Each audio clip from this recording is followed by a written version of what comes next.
Hello, my name is Kay Wellman and I am a longtime member of the Chagrin Valley Quilt Guild. I'm at the Historical Society talking about some of the quilts in their collection. This is known as a double wedding ring. It is made out of fabrics from the 1930s.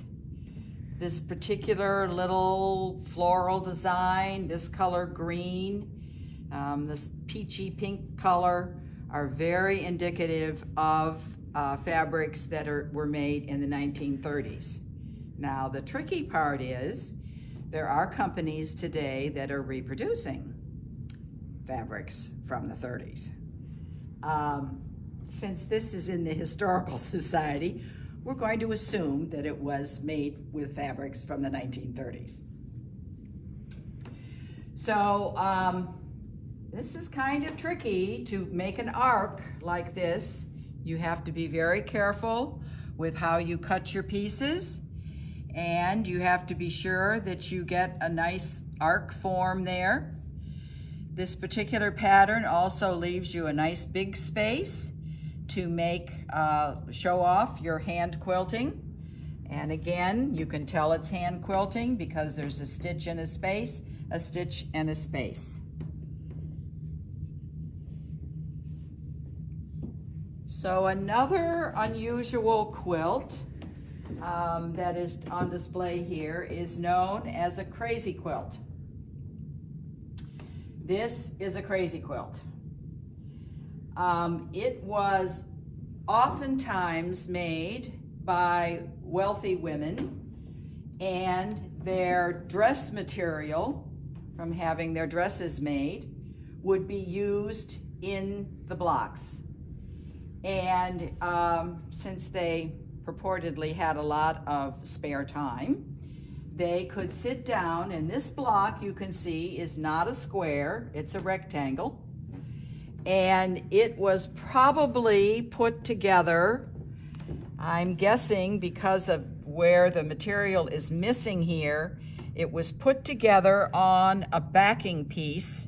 Each rectangle was made that way. And each block you would start in the center and then lay down pieces and fold them back. And then when you had all the surface covered of your rectangle, you would go back and do all this elaborate embroidery over the seams of the various pieces. This quilt is not typical in that it does not have batting in it at all. Usually these fabrics were heavy enough, and the quilt was probably not used on a bed. It was probably used as a throw over the back of a couch or something like that. It was not put to a lot of functional use. The fact that this particular fabric has worn away or disintegrated, it possibly was silk, and it was possible also that the dyes in the silk had something added to it to make the silk weigh more, because it's my understanding that at that time silk was sold by the pound. So you wanted the fabric to weigh more and therefore be worth more. But the other fabrics, presumably most of them are cotton, some form of cotton. Some of the fabrics themselves had embroidery stitches on it. May have been cut out of a special piece or something. Obviously, this had some considerable meaning. And then sometimes the stitches, worked around on different seams. So you had lots of variety in what was done. So the quilting did not, or the stitches did not go through to the back.